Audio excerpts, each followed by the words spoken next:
Hey guys, I'm Rachel. And I'm Rebekah. And this is the Faith Found Sisters podcast. And today we are discussing Proverbs 7. So go ahead and read chapter 7 of Proverbs and come back to see what we have to say. So would you like to go ahead and get started? Yes. I found in verses 1 through 5 that we should take wisdom and keep it close and apply it to our lives.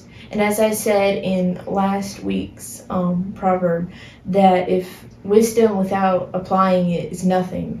They're just words on a page. If you don't apply the wisdom that he said in the past chapters, you're not going to learn anything. And as this man in the later verses, he didn't apply the wisdom that he could have used to save himself from this incident.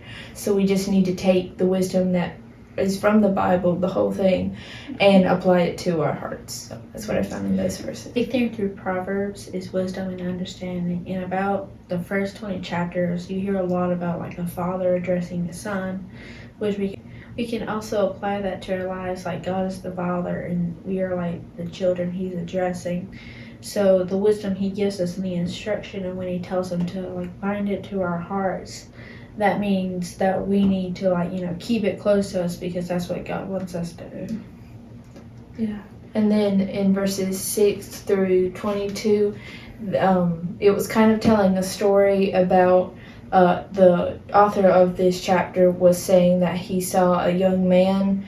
He was obtuse, which means he wasn't wise in knowledge of what was happening, and he was seduced into sinning. Mm-hmm. But it wasn't just her fault for doing the sinning. He was searching. He didn't have to go out and look for that. He didn't have to. He was searching for her because he knew where to go.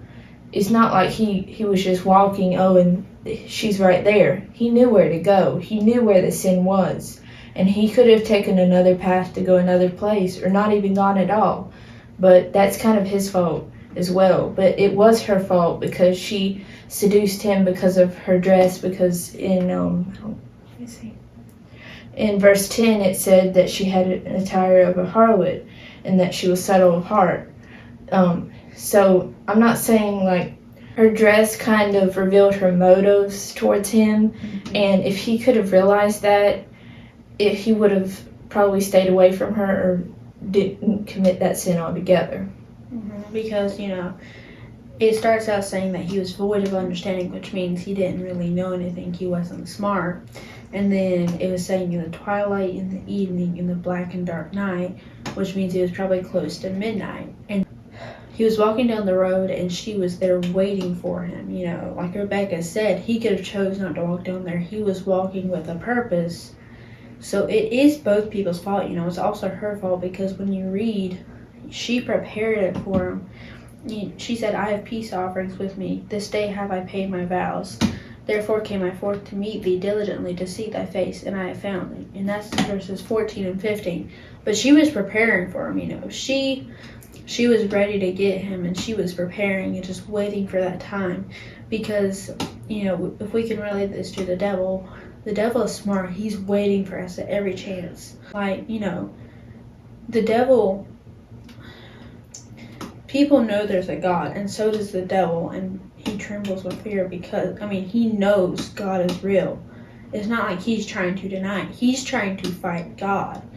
And, in this instance, the woman, or you could apply this to any instance, that's like the devil. He's waiting. He knows where you're weak, and that's where he's going to attack you. And it's really important to stay strong and to stay in God, and when you see that temptation, to run the other way like Joseph did. And it's really, if you can recognize that sin closely, it's important to just go the other way, because the devil's waiting for you and he's prepared it for you specifically. It's not some general sin. It's for you. He did it for you. But if you flip it and you think of what God has a plan for you. He has a will that is perfect in his eyes. It doesn't mean your life will be perfect. It's perfect in his eyes. So you can choose that for what the devil has prepared, which is a life of sin and wickedness, or what God has prepared, and in the end you will be made perfect because of it. this shows how deceiving and appealing sin can be, because you see all these commercials making sin look so good. If you see commercials for some form of alcohol, they always make it look like it's a party, but they don't show the effects of what alcohol does to you. You know, they don't show what happens when you're after you're drunk. They don't show, scientifically speaking, like, if you don't believe in the Bible, you don't believe in God. If you take it back from a scientific level, alcohol is literally bad for you in that essence. Like, it destroys your liver. So, you know, even if you don't believe in God, alcohol is bad for you. But then when you do believe in God, you know, you read about it and you know alcohol is bad for you. It's kind of like, but they make it look so appealing, like it's a great thing. But they don't show the bad side of it because they want you to do that. So it just leads to more and more wickedness. Yeah, and kind of going with that, they don't show you a girl trying to hide from her father or mother when she knows that they're going to beat her. You don't see that on the other side of those commercials, and people just don't see the other side of drinking. And then in verses 23 through 27, it was kind of saying the effects of what happened because they committed that sin, that a dart strike through his liver and then like a bird hastens to the snare. He had those consequences, but they were made worse for him because he committed to that sin. It was bad for her as well, but since he's the one that committed, he walked towards her, and he went into the house. It's more for him. And then in 26, it says, "For she cast down many wounded, yea, many strong men have been slain by her." I've heard this saying before, that the devil doesn't go for the weak. The devil goes for the strong, because he already knows that he has the weak, the people that have a weak faith. An illustration, he wants to go for like the bullseye or the target. He wants to go for the strong person who is centered in God's will so he can get them out. But if he doesn't want to go for like the outer rim of that, because he already knows that he has that person and that he doesn't need to get, they're already committed to that sin. So it's just kind of showing, I don't know, an allegory, or it would be similar to an allegory in that. And then it says that her house is the way to hell and going down to the chambers of death. It literally, even him committing that sin, in some, like the sickness of HIV and stuff like that, you could literally die from committing this sin. And just it shows you from a medical perspective how that committing this sin, you could hurt yourself personally, and then you could also compromise your purity, because a woman or like your future wife's not going to want you if you have already committed that towards another person. She's not going to trust you as much, and she probably's not going to marry you because you've already gave that to somebody else. It's like a present. That present's been already unwrapped since he's committed this sin. She wants a new present, but she doesn't want a already open present. It's kind of just what I see through that you want to be pure, where you're giving yourself to your spouse, and that you're a newly wrapped gift, that nothing's been torn off, and that you can give to your spouse purely, and that they can enjoy you for the rest of their life without worrying about you going to somebody else or like being unfaithful to them. So that's what I kind of found in those verses. And all sin has consequences. This sin had consequences for the guy, because it said, "For she hath cast down many wounded, yea, many strong men have been slain by her." People strong in their faith and strong in their ways have been taken down by this.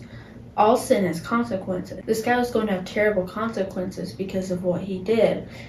But the woman is also going to have consequences in the end. It may not be immediate, but it will happen. I've heard people say, everyone is going to bow down to God one day. Some people choose to do it now in a reverence and in awe and in the fear of the Lord.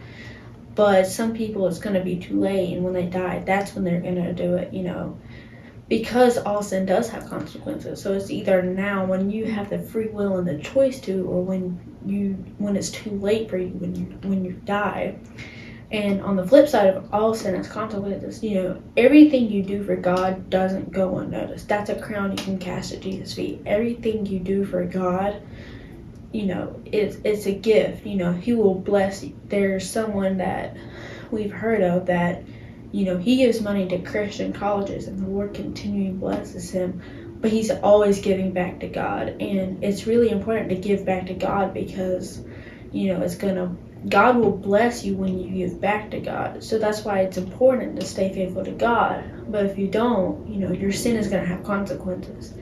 Everything you do against God is going to have a consequence. It may not come out now or tomorrow, but there was this book I read once, and this person told a lie and kept it from everyone for years. And when it finally came out, it kind of destroyed his whole life and what people thought of him. And it's very true because sin has that consequence. It has that effect. It breaks the trust between you and other people. And it's only by God's grace can you be saved from that. God can redeem you from that, but people have to make the choice to trust you again. And that's why it's important to stay on the path with God and to listen to him, Because in the beginning of this chapter, the father is begging the son to take the wisdom. But then in the story, the guy fell into sin and he had terrible consequences because of what happened. And then the lady was going to have terrible consequences because of what she did. So that's why it's really important to stay with God's wisdom, what he has for you. Okay. So I think that's all we have for today. Thank you for watching. We'll see y'all next time. Bye.